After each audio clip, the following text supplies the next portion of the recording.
This show is brought to you by HostBaby.com, web hosting for musicians. Let me ask you a question. Are CDs dead? I mean, completely dead? Are they irrelevant? Is there any reason to print them up and try to sell them anymore? That is the question that we're going to examine and try to answer on this episode 47 of Music Marketing Monday. Take it away. Information, inspiration, motivation for the modern musicpreneur. Time to start your week right. Here it comes. Music Marketing Monday with your host, Bob Baker, Mr. Buzz Factor, and Billy Gryzak. The Music Marketing Mind. Ready? Are you sure? Set. Here it comes. Swing, baby.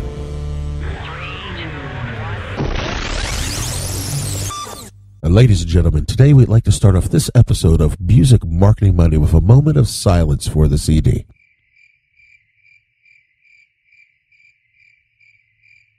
Thank you, friends and family, for gathering here to honor the compact disc. Dearly departed.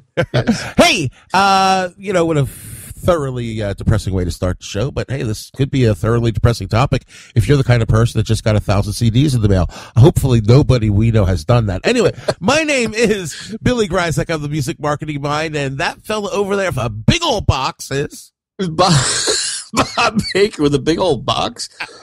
And a cough on that one. Hi, I'm Bob Baker, Mr. Buzz Factor, author of the Guerrilla Music Marketing Handbook. And yes, I am not completely giving up on the CD here. I am to hear the Billy is point, I'm counterpoint, and we're going to see what happens with this episode. No, I'll tell you what happened is for those of you that are not aware. And we're probably getting a little punchy right now because we've been binge recording a month's worth of episodes because of our hectic schedule. I'm actually in Wyoming right now. Not now, but when you listen to this, I'll be in Wyoming on tour, doing some tour dates in Gillette, Wyoming, and Douglas, Wyoming, and freezing my tail off while Bob is basking in the sun and getting tanned. It's probably going to be 80 degrees where I'm going to be when this airs, like Naples, Florida, Fort Myers, that area. It's a little bit of a vacation. Actually, I get to play a little music. I probably do a little writing and stuff while I'm on the road too. But yes, indeed. So we are binge recording. I've heard of binge watching, but I have not heard of binge recording. That's because we just invented it, man, because we are trendsetters. That's right. That's right. One day the kids are going to be talking about binge recording and how it's all the rage, and they're going to look back on us and go, thank God Billy and Bob started it. As people do every day. That's right. They're always thanking us. So anyway, we've been recording lots of episodes, and in that short little conversation, Bob and I, before the show, we were saying how one of the topics that's been really hot on my Facebook group and other groups that I'm a member of is, are people still listening to CDs? And then he mentioned, and I said, I think the CD's just dead. He goes, oh, it's funny you mention that because I just got 1,000 in the mail. You know? Actually, the day that we're recording this, I'm anticipating the UPS guy arriving, with 3 boxes, a total of 1,000 CDs of a new album that my girlfriend and I, Pookie, recorded throughout the second half of 2014. And it's called Opening Up to the Good. It's all, like positive, uplifting music. Now, is that Soul Massage?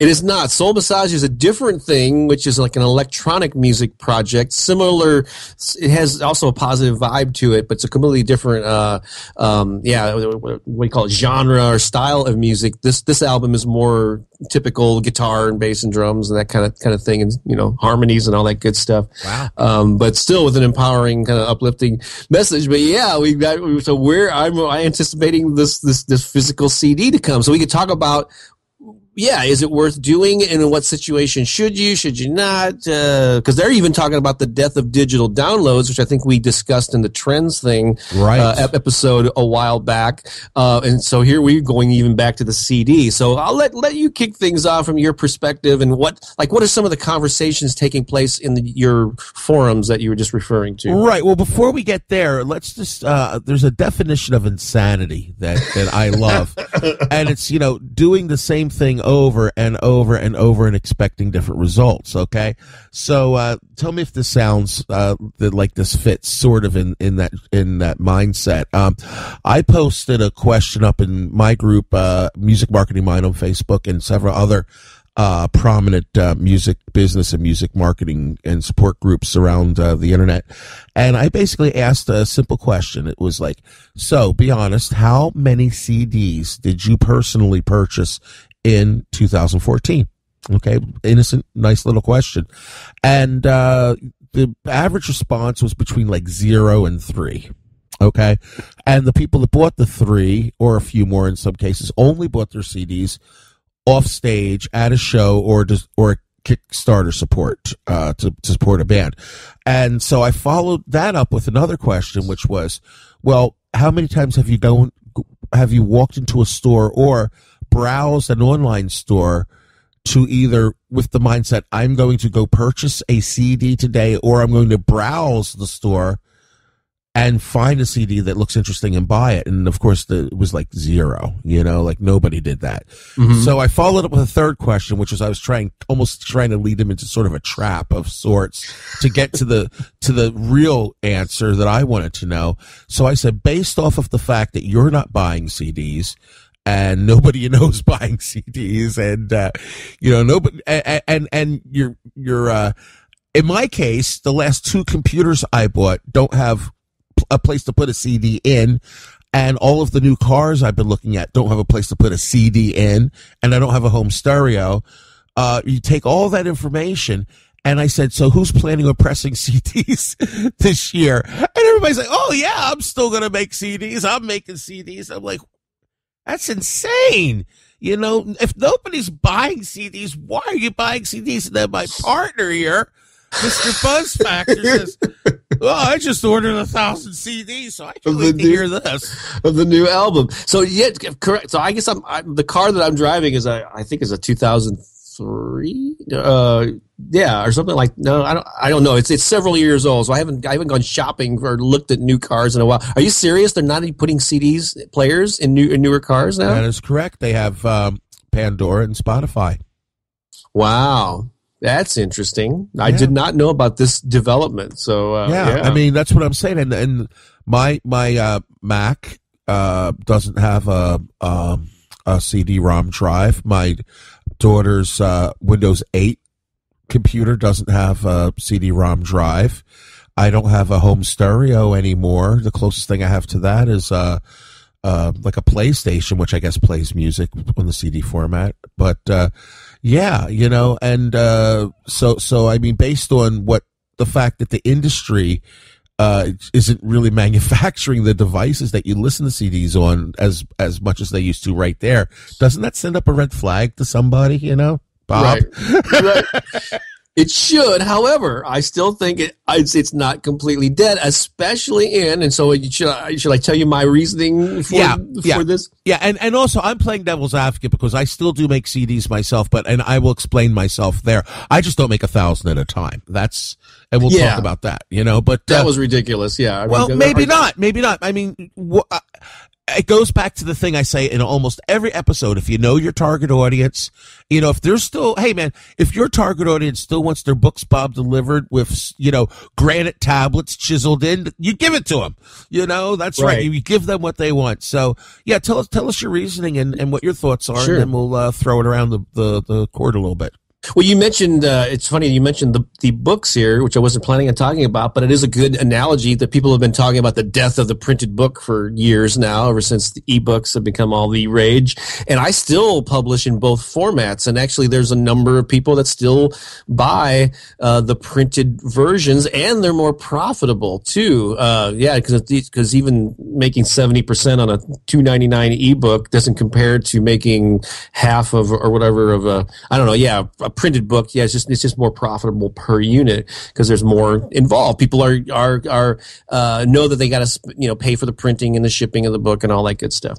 And so I don't think printed books are going away anytime soon. So basically, with the CD thing, a couple of things here. If you play live at all, and the thing is, this CD is again, it's music that my girlfriend and I, or my significant other Pookie, we created specifically for types of venues that we perform in a lot, and they would be churches or spiritual centers, mostly in St. Louis. But we're actually one of the when this thing airs, actually we're going to be in Florida, and we are actually scheduled to perform at a Unity Church in Naples in early February 8th, as a matter of fact. So if anybody's watching or listening, we will be there. And in live settings, I still contend. I mean, I don't know. You can make announcements that, hey, it's available on iTunes and blah blah blah, or on Amazon. But when you have a physical product in a live setting, if you've touched people and you've made them, laugh, cry, they've had some sort of experience with your music, I think they're, and you're there and have the ability to sign it. And I think they want to leave still with a physical product.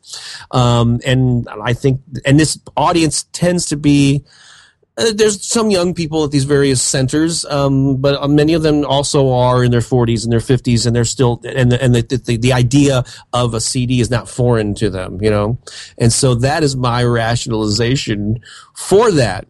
Another thing regarding the number, yes, you can go to places like CD Baby and Oasis and or disc makers and various places and get, maybe just order 300 copies or 500 copies, but they've got it set up to where the price for that unit, it's like ridiculous. For another couple $100, you can get 1,000 of them. And so then you have the ability to give them away if you want. You have the, send out promotional copies. You got, and I don't think of a CD as a short-term, like they're only going to be sold in the first 2 months or whatever. We could be selling these for years, and so having them on hand, you got to store them maybe, but they'll take up a lot of room. And I think in our case, it's a smart move. So your thoughts, sir? Well, it goes back to, what does your audience want?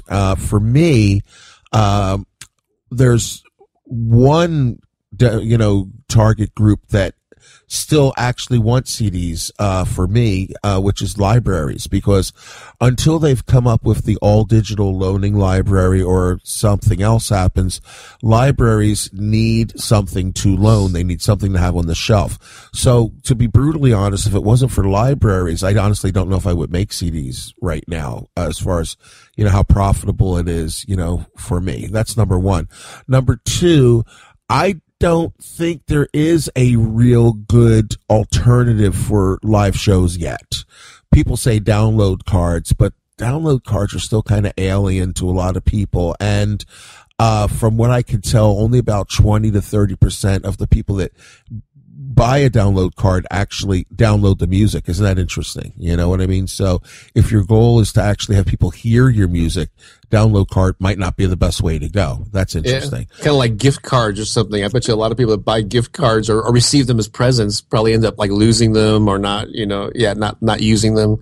Businesses that sell gift cards love gift cards because they get paid in advance and rarely, like 50% or so. I don't know the exact numbers, but it's some ridiculous amount of people never actually cash them in. And so it's like just pure profit for them. You know what I mean? So I don't know of an alternative, except unless you count vinyl, because vinyl's huge. Vinyl sales are way up, and people will buy those as souvenirs. Like I've noticed that, like at Summerfest last year, the groups that seem to be selling the most merchandise, musical merchandise. We're not talking about T-shirts, because in those events, T-shirts are like number one. But a lot of bands I noticed over the last couple of years stopped even bringing CDs, right? Mm-hmm. They just brought T-shirts and stuff, and little cards that said, here's where you can find our music. But last year I noticed a lot of bands were bringing T-shirts and vinyl albums, which I thought was interesting.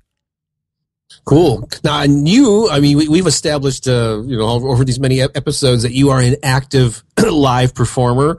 And even though, we had that episode a while back where I talked you off the ledge, or you talked about how a lot of your gigs are sort of, you're having to restructure, and a lot of them you're not having as many. It was a shocking revelation. But you still actively play. So are you saying that even other than libraries purchasing them, when you do your live, especially like your kids shows, and so you got kids, you got parents there, they're not buying as many CDs